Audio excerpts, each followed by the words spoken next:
At a predominantly white school, the newly hired janitor begins to notice the principal's strange behavior towards one specific young girl.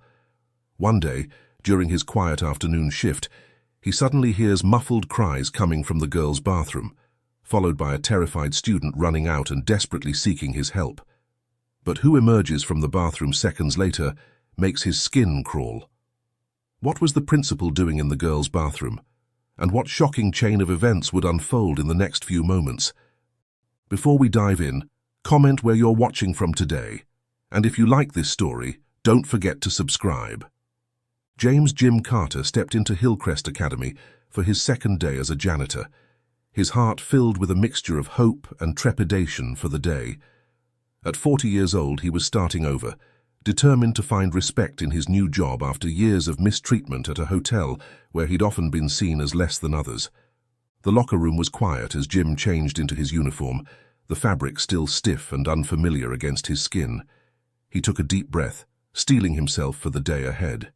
As he walked out into the school corridor, the smell of floor wax and chalk dust filled his nostrils, a stark contrast to the luxury hotel scents he'd grown accustomed to. Jim made his way to the cleaning supply room, his footsteps echoing in the empty hallway. He methodically filled his cleaning cart with water and detergent, the familiar routine bringing a sense of calm.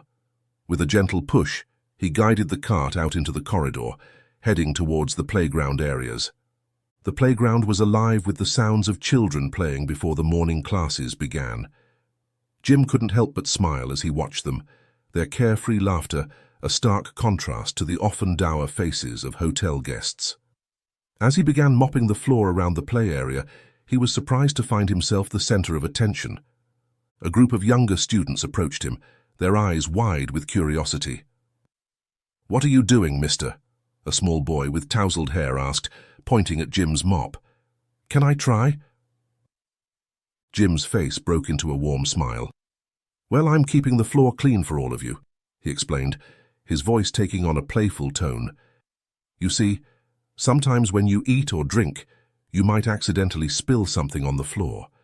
Then when your friends step on it, their shoes get all sticky." The children erupted into giggles at Jim's exaggerated grimace.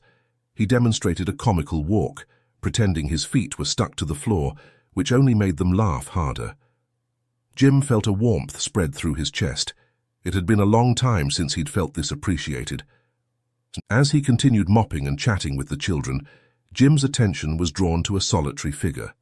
A young black girl walked alone, her backpack slung over her shoulder, heading towards the lockers for grade 3A. Jim watched as she pulled a small carton of milk from her bag, likely her breakfast. Just as the girl was about to punch the straw into her milk, another student, caught up in a game of chase, bumped into her elbow. The milk splashed over her hands, shoes, and the freshly mopped floor. "Hey, watch out!" the girl shouted, her voice tinged with frustration as she looked around helplessly for something to clean up the mess. Without hesitation, Jim excused himself from the group of children and approached the girl. "Here you go," he said gently, offering her a box of tissues from his cleaning cart. The girl accepted them gratefully, wiping her hands and shoes. "Don't worry about the spill," Jim reassured her, already moving to mop up the puddle of milk. "I've got it covered." As he cleaned, Jim noticed the girl looking up at him, her eyes brightening. He wondered if it was because he was the only black staff member she'd seen in the school. A sense of kinship washed over him, and he felt a sudden urge to know more about her. "Thank you," the girl said softly, moving to a distant bench at the other side of the playground to finish what was left of her milk. Jim opened his mouth to ask her name, but before he could, the school bell rang. The playground erupted into a flurry of activity as children rushed towards their classrooms. "Walk slowly," Jim called out, worried about the wet spots on the floor. "Don't push your friends." As the playground emptied, Jim watched the girl throw her empty milk carton in the bin. She lingered for a while, waiting until everyone else had entered the classroom before making her way to the door. Jim couldn't shake the feeling that something wasn't quite right, but before he could dwell on it further, he heard a teacher's voice from inside the classroom. "Maya, you're late again. What are you doing just standing there? This is the third time this week. What did I say about all students gathering in class before I walk in?" Jim watched through the window as Maya stood silently, staring at her shoes. The teacher noticed Jim's presence, and he quickly turned away, pushing his cleaning cart down the corridor. As he moved on to his next task, Jim couldn't help but wonder about Maya, and why she seemed so hesitant to join her classmates. Little did he know, this was just the beginning of a day that would change both their lives forever. As the last of the students filed into their classrooms, Jim continued his work in the now quiet corridors. The sudden silence was a stark contrast to the earlier cacophony of children's voices and laughter. He moved methodically, his mop leaving wet trails on the polished floor, his mind still lingering on the young girl, Maya, and her apparent reluctance to join her class. Jim's thoughts were interrupted by the sound of footsteps. He looked up to see a teacher approaching, her arms full of colorful art supplies. She smiled warmly at Jim. "Thank you for your attentiveness earlier," she said, nodding towards the playground. "I saw what you're doing, helping the girl. It's reassuring to see someone so concerned about the children's safety." Jim nodded, feeling a sense of pride at the recognition. "Just doing my job, ma'am," he replied humbly. As the teacher disappeared into her classroom, Jim's gaze was drawn back to Maya's classroom. Through the window he could see the students settling into their desks, but Maya was noticeably absent. Curiosity got the better of him, and he found himself moving closer to the door. Just as he approached, the door swung open and Maya stepped out. Her eyes were downcast, her shoulders slumped in a posture that spoke volumes about her state of mind. Jim's heart went out to her, remembering his own experiences of feeling out of place. "Hey there," Jim said softly, not wanting to startle her. "Everything okay?" Maya looked up, surprise flickering across her face as she recognized him. For a moment it seemed like she might speak, but then she shook her head and mumbled, "I'm fine, just going to the restroom." Before quickly walking past him, Jim watched her retreating form. A frown creasing his brow, he couldn't shake the feeling that something was amiss. The way Maya had waited to enter the classroom, her apparent lateness, and now this hasty exit. It all painted a picture of a child struggling to fit in. He was pulled from his thoughts by the sound of the classroom door opening again. This time, it was the teacher who emerged, her expression a mix of concern and frustration. "Excuse me," Jim said, seizing the opportunity. "I couldn't help but notice. Is everything all right with that student?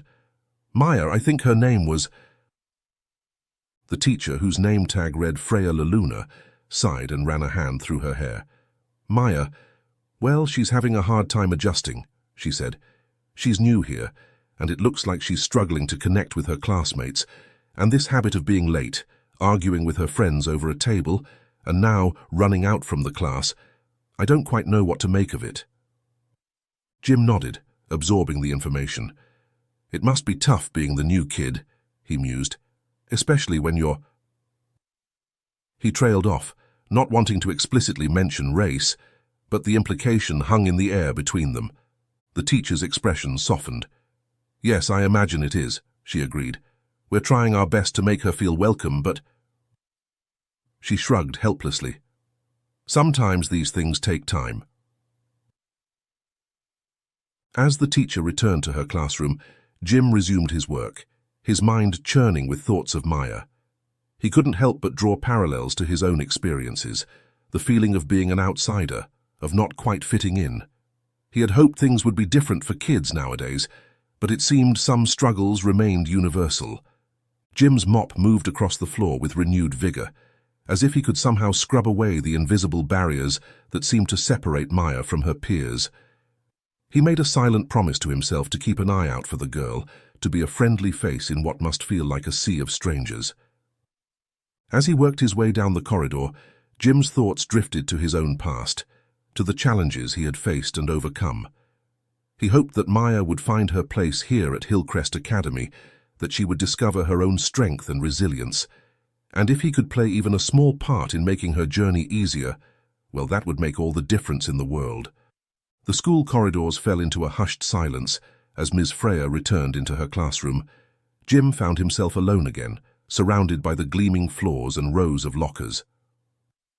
This was the most effective time for cleaning, he knew, but his mind kept wandering back to Maya, who hasn't returned to class, and the peculiar circumstances of her late arrival. Pushing his cleaning cart methodically, Jim made his way towards the administration area, near the principal's office. The smell of lemon-scented cleaner filled the air as he worked, his movements practiced and efficient. Yet even as his hands went through the familiar motions, his thoughts were elsewhere. Why would Maya pretend to be late when she had clearly arrived early? Was there some misunderstanding with her teacher, or perhaps something more troubling at home? Jim's brow furrowed as he considered the possibilities, his protective instincts kicking in despite having just met the girl. His reverie was abruptly broken by the sound of heavy footsteps echoing down the corridor. Jim looked up, startled to see the principal, Mr. Robinson, walking briskly towards him. What caught Jim's attention, however, was not the principal himself, but the small figure he was practically dragging alongside him. Maya. The principal's grip on Maya's arm looked uncomfortably tight, and the girl's face was a mask of quiet distress. Jim's heart rate quickened as he watched them approach, a sense of unease settling in his stomach. As they drew nearer, the principal seemed to notice Jim for the first time. A flicker of surprise crossed his face, and Jim noticed how he loosened his grip on Maya's arm ever so slightly. Finding his voice, Jim spoke up, trying to keep his tone casual despite his growing concern. "Good morning, sir. Is everything all right here?" The principal's face smoothed into a neutral expression, but Jim couldn't help but notice the tension in his jaw. "Of course everything is all right," he replied, his voice clipped. "This student just escaped her class. The teacher just told me she had an argument with another student over a table. She was late again today and didn't listen to the teacher, so I have to have a few words with her." Jim's eyes flicked to Maya, who was staring at the floor, her shoulders hunched.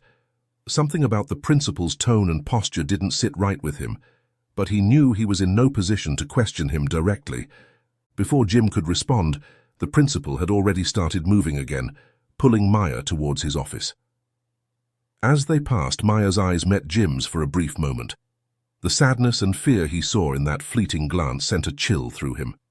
The principal's office door closed with a quiet but forceful click, leaving Jim standing alone in the corridor, his mop forgotten in his hand. The silence that followed seemed oppressive, broken only by the muffled sound of voices from behind the closed door. "Don't be alarmed," a voice suddenly said, making Jim jump. He turned to see the school receptionist, a middle-aged woman with kind eyes, watching him from her desk. "Mr. Robinson is a strict man. Ever since he took the position as principal 5 years ago, more students have been entering that office than in the 15 years before him." Jim approached the reception desk, grateful for the chance to introduce himself properly. "I'm Jim, the new janitor," he said, extending his hand.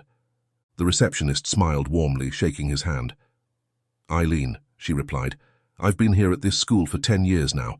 Started as a janitor like you, then worked my way up through the canteen and now here at reception." As Eileen spoke, Jim couldn't help but wonder about the trajectory of her career.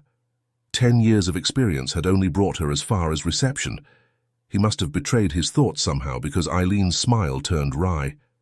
"If I'd been more punctual and diligent in the past, I might be the school librarian by now," she said, a hint of regret in her voice. "But ever since Mr. Robinson became principal, well, let's just say staff don't see much change these days, except for the number of students going in and out of that room." She nodded towards the principal's office. Jim's gaze followed her gesture, landing on the door with its golden nameplate. Charles Robinson, Principal. As he stared at it, he could hear the muffled sounds of conversation from within, though he couldn't make out any words. A feeling of unease settled in Jim's gut. Something wasn't right here, but for now, he was powerless to do anything about it. As he turned back to his cleaning cart, Jim made a silent promise to himself to keep a watchful eye on Maya and any other students who might need a friendly face in this seemingly strict environment. Jim resumed his cleaning duties, methodically mopping the floor around the administration area. His movements were automatic, his mind preoccupied with thoughts of Maya and the unsettling interaction he had just witnessed. The black shoe prints on the immaculate tiles seemed to mock him, a stark reminder of the differences that apparently still mattered so much in this school. As he worked, Jim strained his ears, trying to catch any words from the conversation happening behind the principal's closed door. The muffled voices rose and fell, but he couldn't make out anything concrete.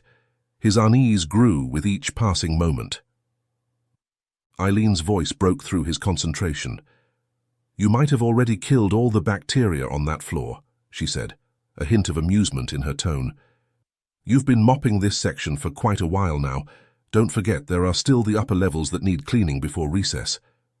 Jim nodded, grateful for the reminder.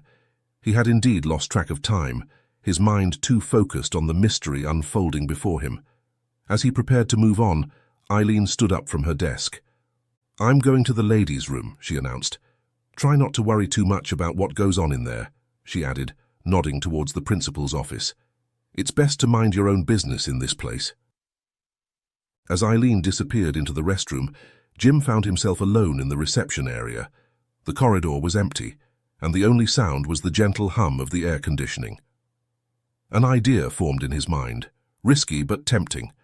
Glancing around to ensure he was truly alone, Jim quietly approached the principal's office door. His heart pounded in his chest as he leaned in, pressing his ear against the cool wood. For a moment, he could hear nothing but the sound of his own rapid breathing. Suddenly, the door flew open, causing Jim to stumble backward. Mr. Robinson emerged, a look of surprise quickly replaced by suspicion on his face. Maya followed close behind, her head bowed and eyes downcast. I'm sorry," Jim stammered, taking a few large steps back. "I was just about to knock and ask if you needed any cleaning done in your office." The principal's eyes narrowed, clearly not believing Jim's hasty explanation. "Maya," he said, his voice stern, "head back to your classroom now. I do not want to receive any new report from Ms. Freya about you." Maya glanced at Jim for a brief moment, her eyes filled with a mixture of fear and something else, perhaps a silent plea for help. Before Jim could react, she had turned and was walking quickly down the corridor. Mr. Robinson turned his attention back to Jim, his gaze cold and calculating. "Were you lingering around my office?" he asked, his tone accusatory. "Don't tell me you've only cleaned this area this entire time." Before Jim could formulate a response, the principal began inspecting the floor, his nose wrinkling in disgust. "Your mop is dirty and smelly," he spat. "Go out and wash it properly." His eyes then swept over to the shelves lined with trophies and medals. "And clean these too, they're covered in dust." Jim felt a surge of indignation rise within him, but he swallowed it down. This wasn't the time or place to make waves. "Yes, sir," he managed to say, keeping his voice level. "I'll take care of it right away." The principal's face twisted into a sneer. "Better focus on your job and mind your own business," he said, his voice low and threatening. "You still have a lot to do." With that, Mr. Robinson turned on his heel and strode back into his office, slamming the door behind him. Jim stood there for a moment, his hands clenched at his sides, trying to process what had just happened. As he turned back to his cleaning cart, he saw Eileen emerging from the restroom. She gave him a knowing look, shaking her head slightly. "I told you," she mouthed silently, before returning to her desk. Jim picked up a clean cloth and dampened it with glass cleaner, moving to the trophy shelves. As he began wiping down the awards, his mind raced. What had really happened in that office? Why did Maya look so defeated, and why did the principal seem so defensive? He knew he was treading on dangerous ground, but Jim couldn't shake the feeling that something deeply wrong was happening at Hillcrest Academy. As he polished the trophies, each one a symbol of the school's supposed excellence, Jim made a silent vow to himself. He would find out more about Maya. With the trophy shelves gleaming and his resolve strengthened, Jim made his way up to the second floor of Hillcrest Academy. The stairwell echoed with his footsteps, each one a reminder of the weight of his newfound mission. As he emerged onto the upper level, the quiet hum of ongoing classes filled the air. Jim began his cleaning routine, methodically moving his mop across the floor. As he worked, he found his gaze drawn to the classrooms that lined the corridor. Through the small windows in each door, he could see snapshots of school life playing out before him. In one room, students sat in rapt attention, their eyes fixed on a teacher gesticulating enthusiastically at the front. In another, A group worked quietly on what appeared to be an art project, their heads bent low over their desks. The diversity of teaching styles and classroom atmospheres was striking. As Jim continued his work, he couldn't help but notice the stark differences between some of the classes. While some rooms buzzed with energy and engagement, others seemed subdued, almost oppressive in their silence. He observed teachers too. Some appeared passionate and energetic, while others looked worn and fatigued, their expressions mirroring the strictness he had witnessed in the principal. The contrast was jarring, and Jim found himself wondering about the factors that contributed to such different learning environments. He thought back to his own school days, remembering the teachers who had inspired him and those who had seemed indifferent to their students' struggles. As he neared the end of the corridor, Jim's thoughts turned to Eileen. He tried to imagine her journey, from janitor to receptionist over the course of 10 years. It seemed like such a small progression for a decade of work. The realization made him acutely aware of his own position and the challenges he might face in this environment. Just as Jim was finishing up the last section of the floor, the recess bell rang, its shrill tone cutting through the quiet of the corridor. Almost immediately, classroom doors burst open and students poured out, their excited chatter filling the air as they carried their lunches. Jim quickly moved his cart to the side, making way for the rush of children heading towards the cafeteria. As the students passed by, many of them waved and called out greetings to Jim. He smiled and waved back, touched by their friendliness. "Walk slowly," he reminded them, worried about the still damp spots on the floor. "Don't bump into your friends." A teacher stepped out of a classroom, guiding the last of her students toward the stairs. She met Jim's gaze and offered a grateful smile. "It's refreshing to see someone so invested in our students' well-being. Keep up the good work, won't you?" Jim nodded, feeling a warmth spread through his chest at the acknowledgement. As the teacher moved on, following her class, Jim began to push his cart back towards the janitor's room. He knew he needed to prepare for his own lunch break, but his mind was still processing everything he had observed. The contrasts within the school were stark, from the seemingly caring teachers to the strict and intimidating principal, from the vibrant classrooms to the oppressive silence in others. And then there was Maya, caught in the middle of it all. Jim couldn't shake the feeling that there was more going on beneath the surface of Hillcrest Academy than met the eye. As he made his way back to the janitor's room, Jim's resolve strengthened. He may be just a janitor in the eyes of some, but he was determined to be more than that. He would be a watchful presence, a silent guardian for students like Maya, who might need someone in their corner. With this thought firmly in mind, Jim entered the janitor's room. He carefully washed and squeezed out his mop, hanging it to dry. After emptying the bucket of dirty water and thoroughly washing his hands, he exited the room, pausing briefly at his locker to retrieve his packed lunch. As he made his way towards the cafeteria, Jim couldn't help but feel that his second day at Hillcrest Academy had already been more eventful and eye-opening than he could have ever anticipated. Little did he know, the most challenging and revealing part of his day was yet to come. The cafeteria buzzed with activity as Jim entered, the air thick with the smell of school lunches and the chatter of excited students. He paused for a moment, taking in the scene before him. The vast room was divided into two distinct sections, one teeming with students lining up for food and settling at tables, the other a quieter area designated for staff. Jim watched as teachers began to filter in, gathering in small groups and engaging in animated conversations. He felt a pang of loneliness, acutely aware that he was the only janitor present. For a moment he considered joining them, but the memory of his experiences at his previous job at the hotel held him back. How many times had he been subtly excluded or made to feel unwelcome? Deciding to eat alone for now, Jim made his way to one of the food stalls. As he approached, the elderly woman manning the counter looked up, her eyes crinkling with a warm smile. "Well, hello there," she said, her voice friendly. "You must be new around here. What can I get for you, dear?" "Just a small coffee, please," Jim replied, returning her smile. As she prepared his drink, the woman continued to chat. "How long have you been working here, if you don't mind me asking?" "This is my second day," Jim answered honestly. The old lady's eyebrows rose slightly. She leaned in, lowering her voice to a conspiratorial whisper. "Well, good luck to you, dear. The previous janitor wasn't so lucky, you know. He left on his 5th day." Jim's curiosity was piqued, but before he could ask for clarification, the woman straightened up, handing him his coffee with a bright smile.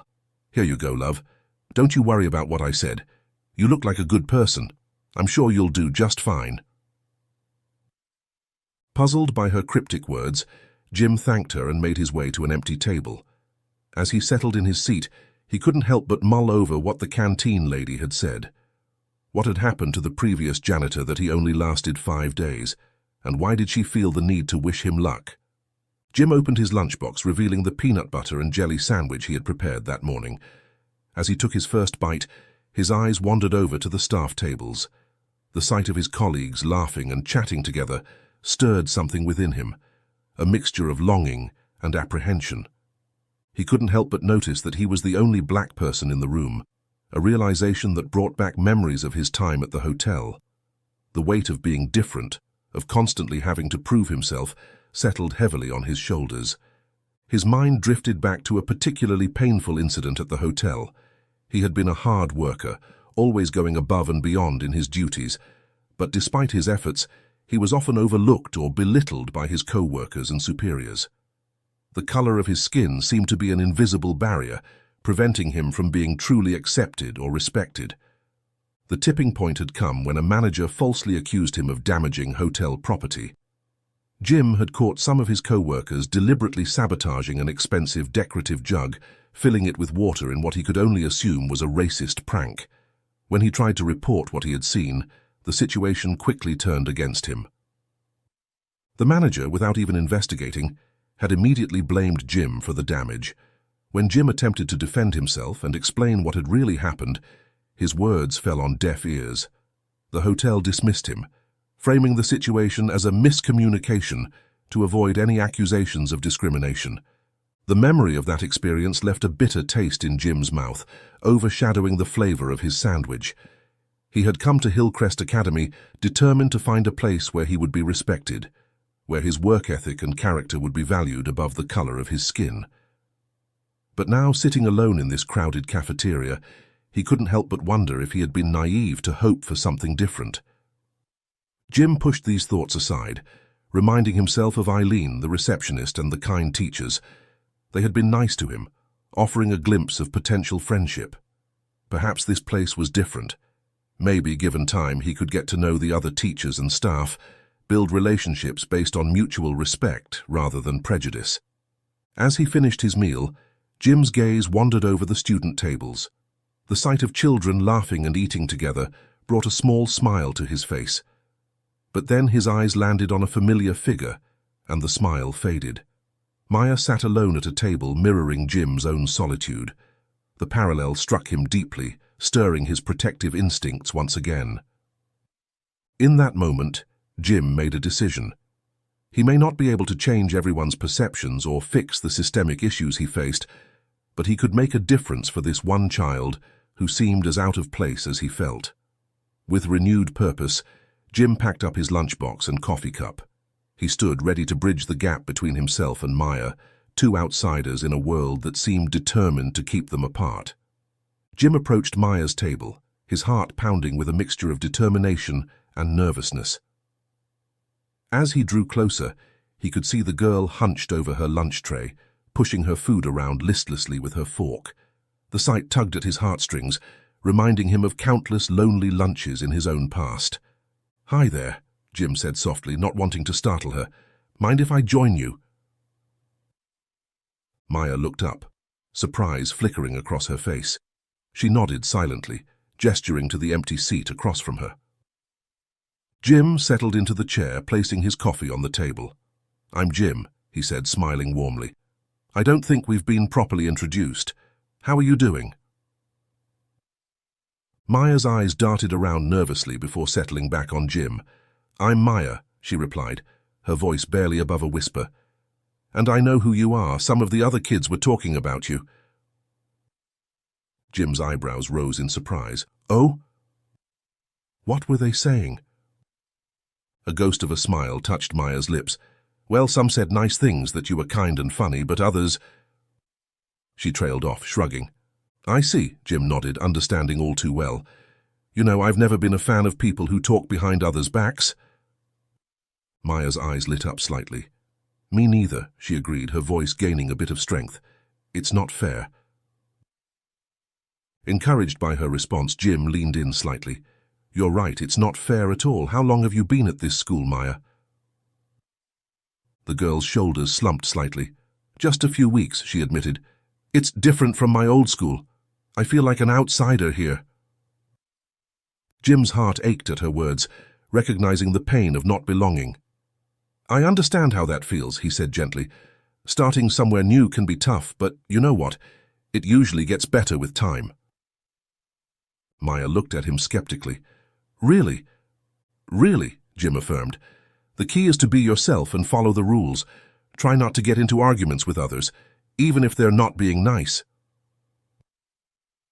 As he spoke, Jim's mind wandered back to the events of the morning. He hesitated for a moment before broaching the subject. Maya, can I ask you something? This morning, I noticed you stayed at the bench in the playground and didn't come to class when the bell rang. The teacher seemed upset about it. Is everything okay? Maya's eyes widened, a flicker of fear crossing her face. She glanced around nervously before leaning in close. I had to be late, she whispered, but that's what the principal told me to do. Jim felt as if the air had been knocked out of his lungs. What do you mean? He asked, struggling to keep his voice calm. Maya bit her lip, clearly conflicted about whether to continue. Finally, she spoke, her voice trembling slightly. The principal, he told me earlier this week not to come into the class before all the white students are in. He said he doesn't want me in his school. Jim's mind reeled at her words. He wanted to believe it was a misunderstanding, that a child's imagination had twisted some innocent instruction. But the fear in Maya's eyes, the way she had isolated herself, it all pointed to a horrifying truth. Maya, Jim said carefully, are you sure about this? It's a very serious thing you're saying. The girl nodded fervently, tears pooling in her eyes. I'm sure I didn't do anything wrong. This morning Michelle took my seat, and I didn't want to sit at the back with the boys. They always bully me. That's why I left the classroom. But the principal found me and took me to his office. He got angry without even hearing my side of the story. He scares me. Jim's protective instincts surged. He wanted nothing more than to march straight to the principal's office and demand answers. But he knew he had to tread carefully. If what Maya was saying was true, this was a delicate and potentially dangerous situation. Thank you for telling me this, Maya, Jim said, his voice low and serious. You're very brave. I want you to know that this isn't right, and none of it is your fault. Ms. Freya, and especially the principal, should have listened to your side of the story. Maya's eyes searched Jim's face, hope and fear warring in her expression. What can I do? She asked, her voice small. Jim took a deep breath, weighing his words carefully. For now, I want you to be careful. Don't do anything to upset the principal, but know that you're not alone. I'm going to do everything I can to help you, okay? Maya nodded, a small smile breaking through her tears. Thank you, Jim, she whispered. As the bell rang, signaling the end of lunch, Jim watched Maya gather her things. His mind was racing, trying to process everything he had learned. He knew he was stepping into dangerous territory, but he couldn't turn a blind eye to what was happening. As Maya disappeared into the crowd of students, Jim made a silent vow he would get to the bottom of this, no matter the cost. The fight against injustice and racism that he thought he had left behind at the hotel had found him again. But this time, he wasn't just fighting for himself. He was fighting for Maya and for every child who had ever felt alone and powerless in the face of prejudice.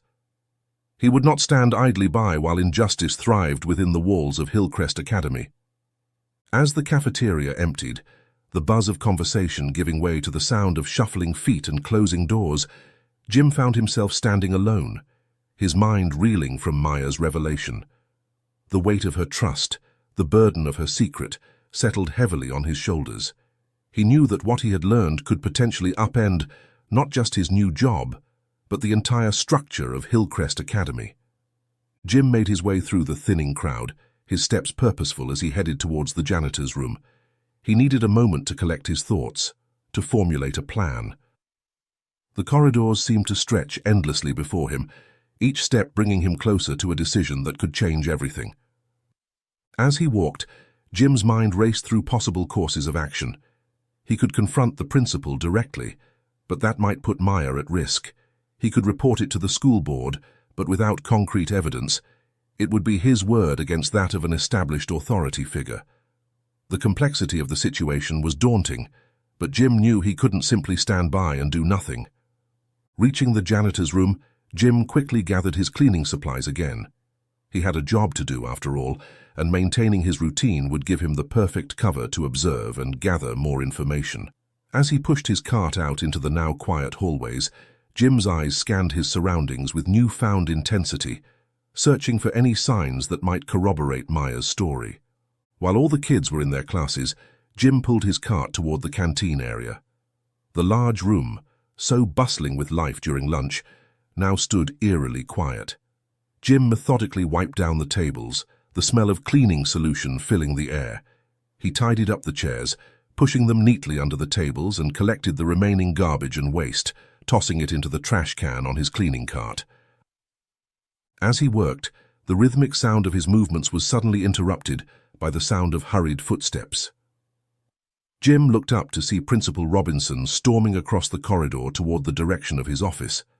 The man's face was set in a grim expression, his phone pressed tightly to his ear. Jim's curiosity piqued, and he found himself unconsciously leaning closer, straining to hear the conversation. As the principal walked past the canteen, Jim could make out snippets of his whispered words. "No, I already told you," the principal hissed into the phone, his voice low but intense. "No more black students at my school. We want to keep this a white school to protect our community and children." Jim felt as if he'd been punched in the gut. The principal's words confirmed his worst fears, validating Maya's story and revealing the depth of the prejudice at play in Hillcrest Academy. He stood frozen, his cleaning cloth suspended in mid-air, as the principal's voice faded into the distance. For a moment, Jim couldn't move, couldn't think. The blatant racism he'd just overheard echoed in his mind, a stark reminder of the battles he thought he'd left behind. His thoughts turned to his own experiences with racism and discrimination. He remembered the subtle jabs, the overlooked promotions, the constant feeling of having to prove himself. But what Maya was facing seemed to go beyond even that. It was a systematic attempt to exclude and isolate her, to make her feel unwelcome in a place that should have been nurturing her potential. The injustice of it all made Jim's blood boil, but he forced himself to remain calm. He knew that acting rashly could do more harm than good. He needed to be smart, to gather evidence, to build a case that couldn't be ignored or dismissed. As the initial shock wore off, a steely determination took its place. He now had concrete evidence of the principal's discriminatory practices. The question was, what would he do with this information? Jim finished his job at the canteen, his movements mechanical as his mind raced with the implications of what he'd just overheard. He knew he needed to act, but he also knew he had to be careful. One wrong move could jeopardize not only his job, but also Maya's well-being and the futures of other minority students at the school. As he pushed his cart out of the canteen and into the corridor, heading towards the restrooms for his next cleaning task, a commotion caught his attention. The sound of raised voices was coming from one of the classrooms. Jim looked up and scanned around the school area for signs of troubles. His heart sank as he realized it was coming from grade 3A, Maya's class. Without hesitation, Jim rushed towards the source of the disturbance with his cleaning cart. As he approached the classroom, he could see through the window that a heated argument had broken out inside. To his horror, he saw Maya locked in a physical altercation with a blonde girl. The blonde girl had a firm grip on Maya's hair, pulling hard, while Maya tried desperately to shove her away. Ms. Freya, the classroom teacher, was attempting to separate the girls, but her efforts seemed half-hearted at best. Jim watched in disbelief as Maya reached for something in the blonde girl's hand. A pencil, he realized, but instead of releasing it, the blonde girl suddenly bit Maya's arm, eliciting a cry of pain. Unable to stand by any longer, Jim was about to intervene when Ms. Freya finally managed to separate the girls. To Jim's shock and dismay, the teacher then roughly shoved Maya out of the classroom, while the blonde girl remained inside. "But Ms. Freya, Michelle took my pencil. I did nothing wrong, please." Maya protested, but the teacher, clearly overwhelmed, had lost her patience. She grabbed Maya by the arm and ushered her down the corridor. Ms. Freya noticed Jim standing there and, in her flustered state, seemed to make a snap decision. "You," she said, pointing at Jim, "watch my class. Make sure the students stay inside while I take Maya to the principal's office." Before Jim could say anything, Ms. Freya had pulled Maya to follow her and was marching her down the hallway. Jim's heart ached as he watched Maya being led away, her head bowed and her small frame shaking slightly. Torn between ensuring Maya's safety and following Ms. Freya's instructions, Jim reluctantly turned his attention to the classroom. He knew he had no place following them to the principal's office, and if he did, it would only escalate tensions. As he peeked inside, the students immediately fell silent, their eyes wide as they took in the janitor now standing watch at their door. The quiet was short-lived, however. The blonde girl, Michelle, who Jim had learnt was the one arguing with Maya, suddenly spoke up, her voice carrying a note of disdain that made Jim's skin crawl.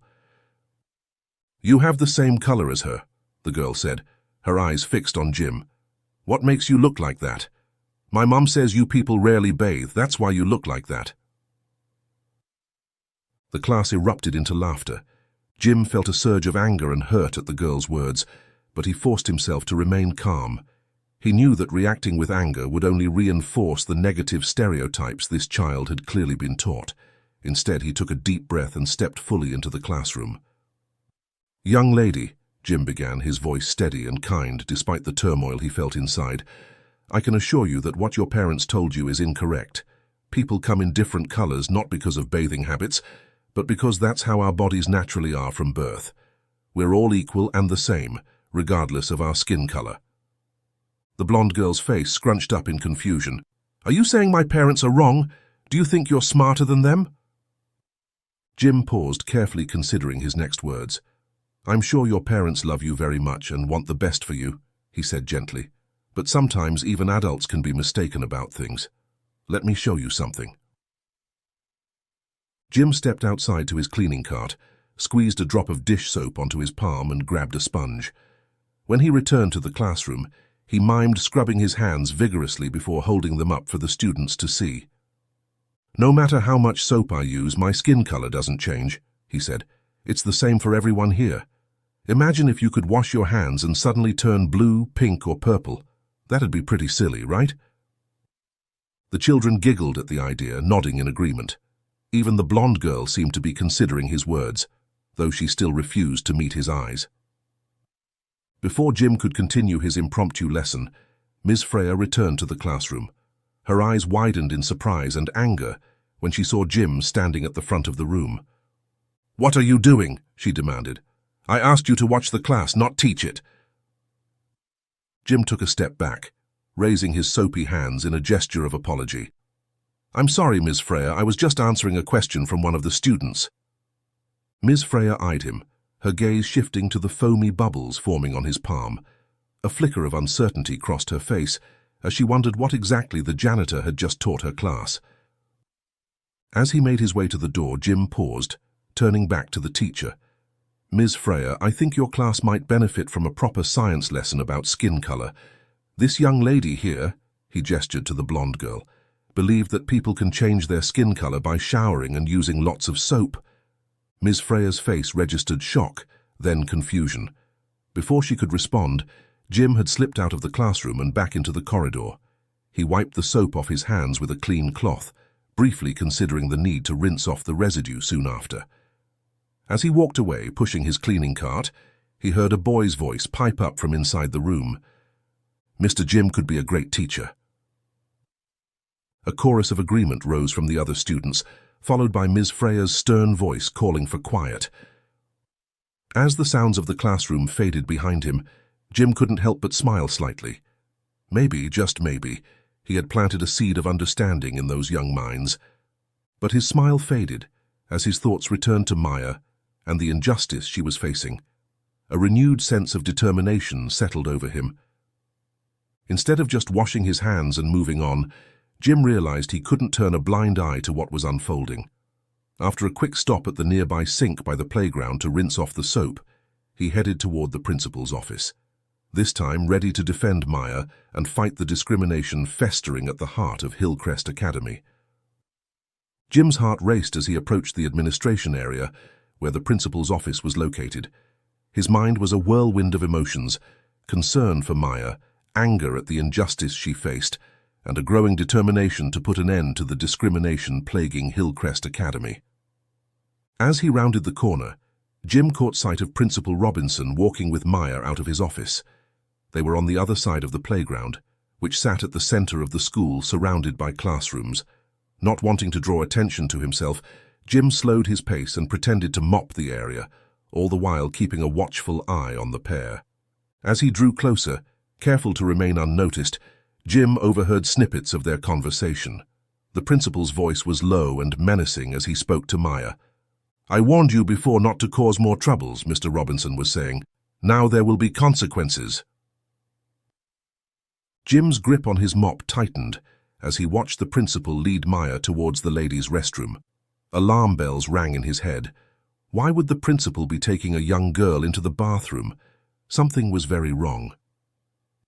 Trying to appear casual, Jim approached the corridor outside the bathroom. He continued to mop the floor, his ears straining to catch any sound from inside. Suddenly, a loud scream pierced the air, followed by a man's voice saying, "Kneel down." However, seconds later, Maya came running out of the bathroom, her face streaked with tears. When she noticed Jim, her eyes widened with a mixture of relief and fear. "The principal was inside the stall," she cried out, her voice trembling. "He threatened me again, saying I should leave his school." Jim's protective instincts kicked into overdrive. "Stay here," he told Maya firmly. "Don't go anywhere. I promise I'll help you." Just as Jim was about to enter the bathroom to confront the principal, Mr. Robinson came bursting out, his face red with anger. Without thinking, Jim swung his mop, the wet and dirty brush connecting squarely with the principal's face. The principal stumbled backward, shock and rage contorting his features. "You worthless janitor," he spat, wiping his face. "Your probationary period is over. You're fired. You black criminal." Jim felt a surge of fury at the racial slur, but he forced himself to remain calm. "What were you doing in the ladies' room with a young student?" he demanded, his voice steady despite his anger. "It's none of your business how I discipline students," Mr. Robinson snarled. "Why are you here? Are you following me again?" "It's very much my business to protect anyone in danger," Jim retorted, standing his ground. "And it's time for me to clean the restroom. But why I'm here is no more important than why you're in the ladies' room, sir." "You piece of— Are you accusing me now, janitor?" Mr. Robinson snapped. "We both know you've been following me and eavesdropping all morning just because you share the same color as her. If anyone here is biased, it's you." The commotion had drawn attention. Students and teachers began to emerge from nearby classrooms, their faces a mix of confusion and concern. Jim noticed Eileen from reception hurrying towards them, her eyes wide with alarm. "With all due respect, sir, I've heard staff talk about how difficult you might be to please, but I couldn't just let this go," Jim said firmly. "Forcing a female student into the stall with you is inexcusable, even though I'm just a janitor. Probably the lowest rank here, I know that's not how discipline works."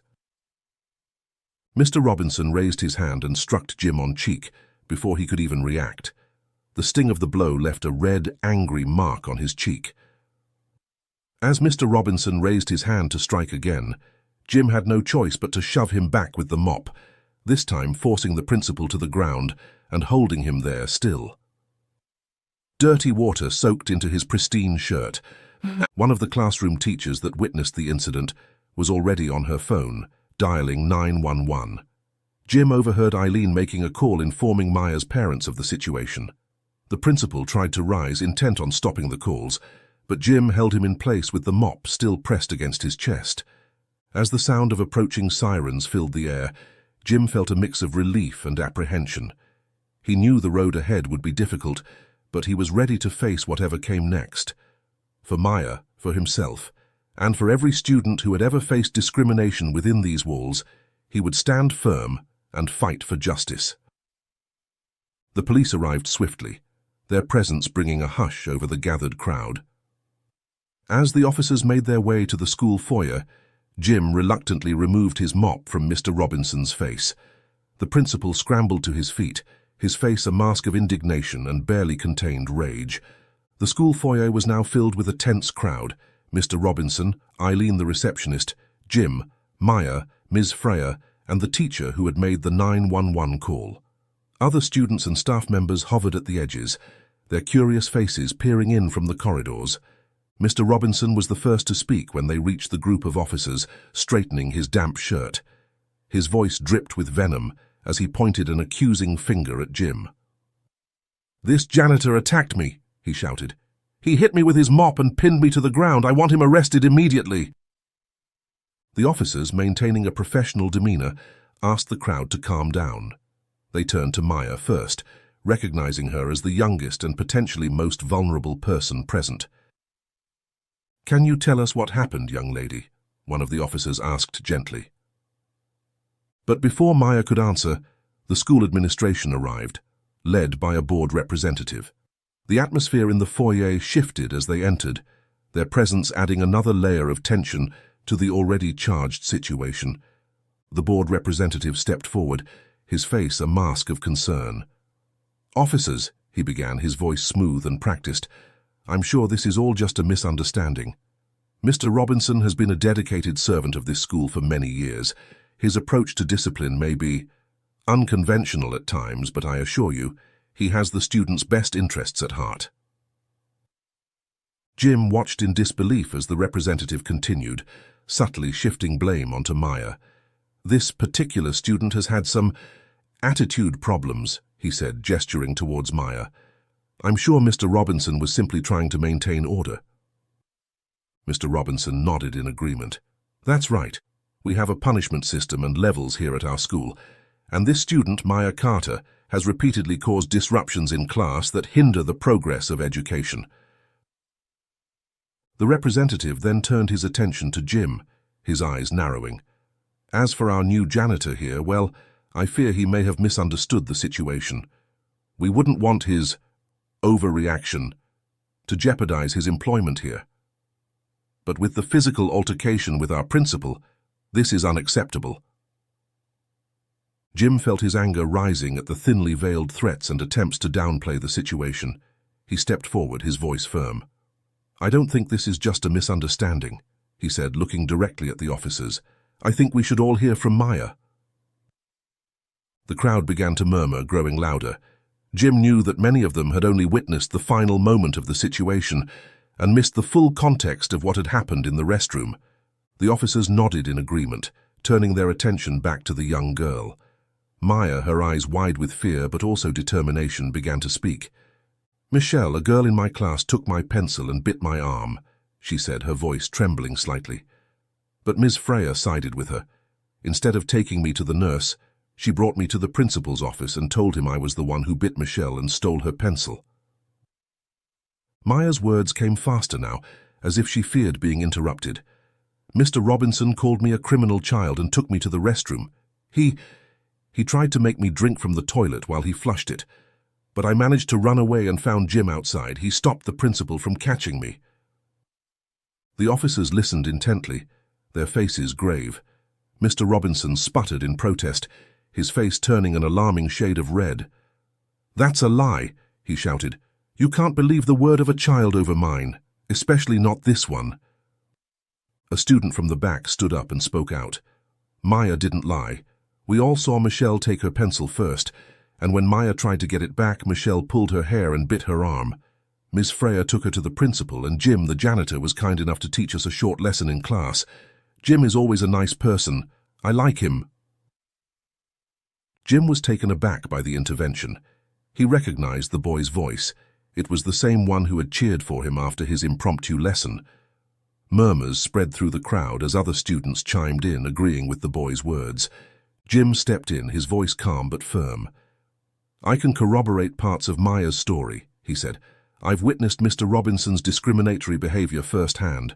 This morning, I overheard him on the phone saying he didn't want any more black students in his school.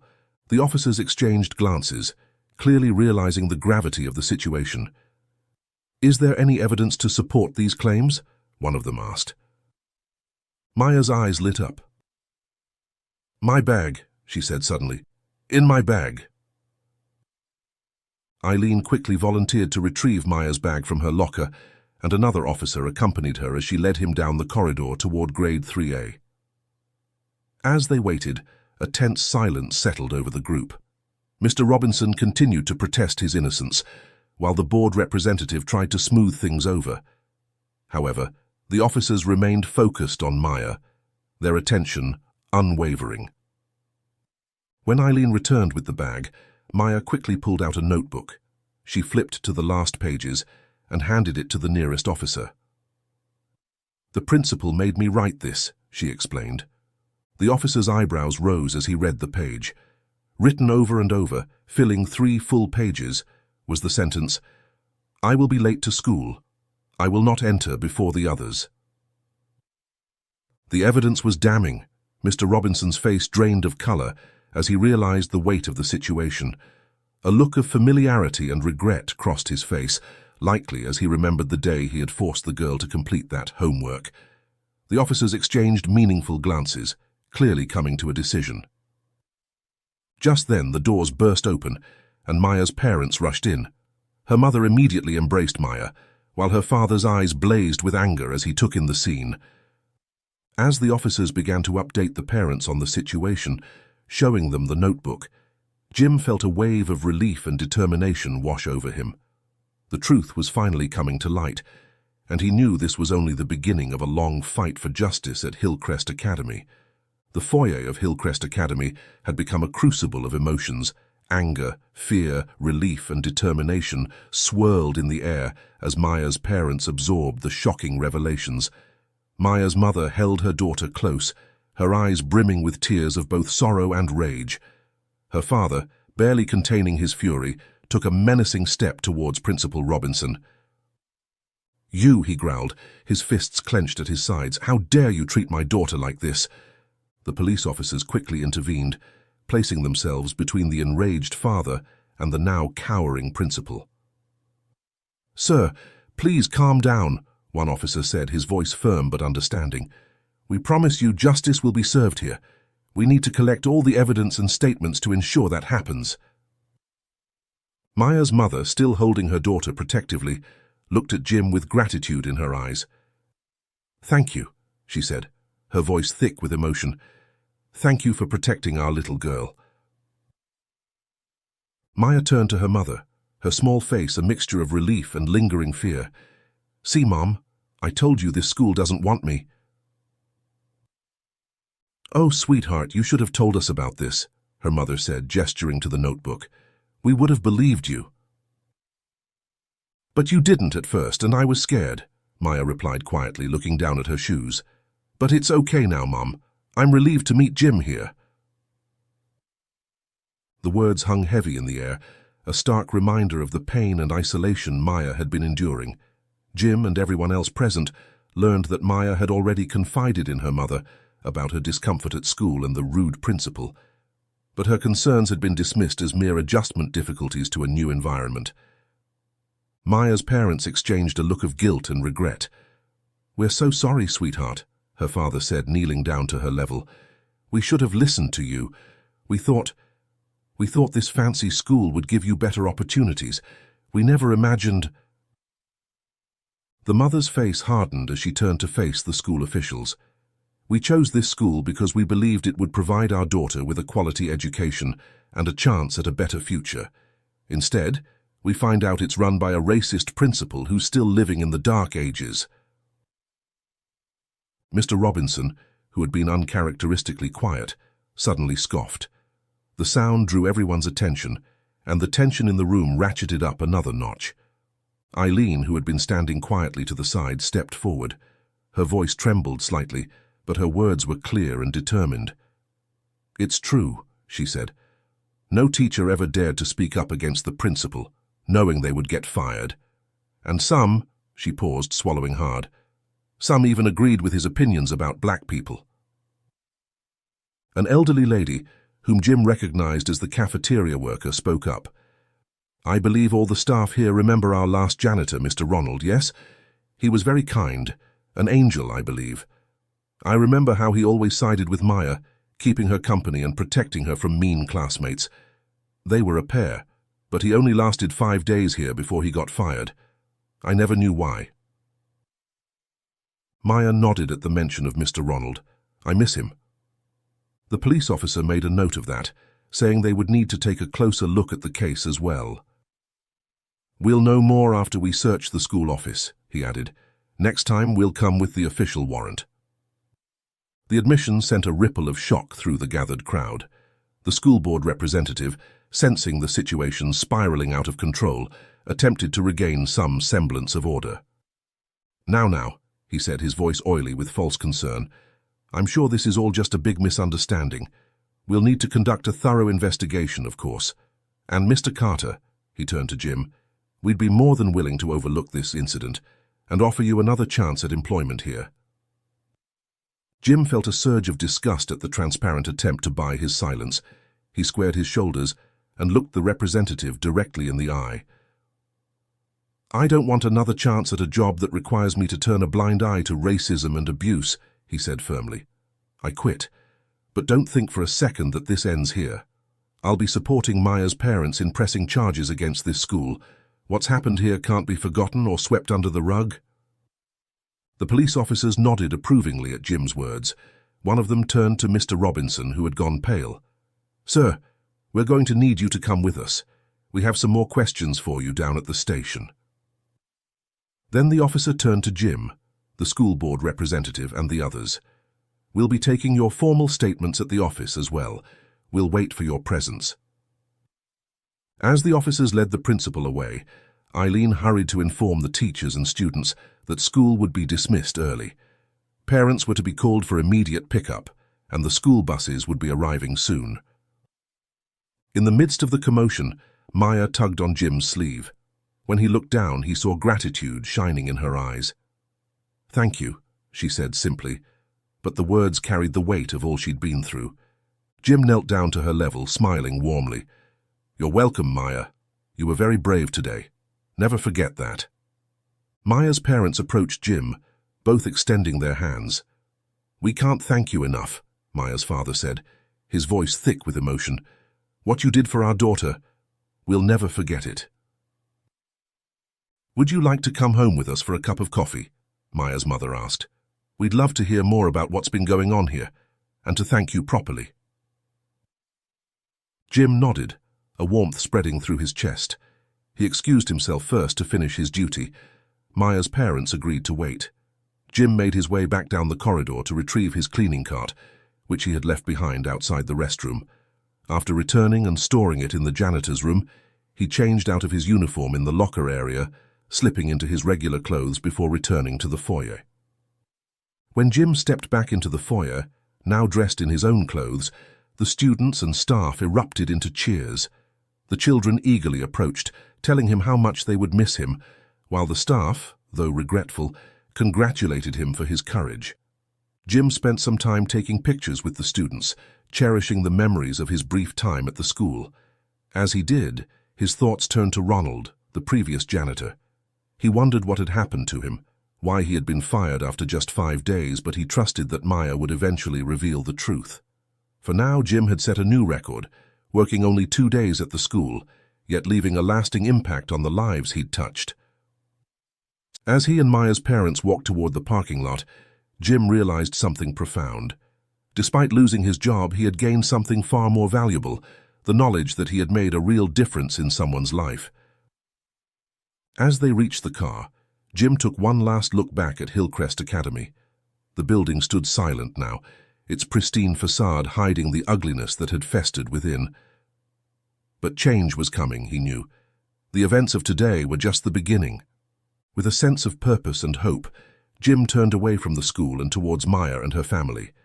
As he settled into the car, he knew that whatever challenges lay ahead, he was ready to face them. The fight against injustice and discrimination was far from over, but today they had won an important battle, and for now, that was enough.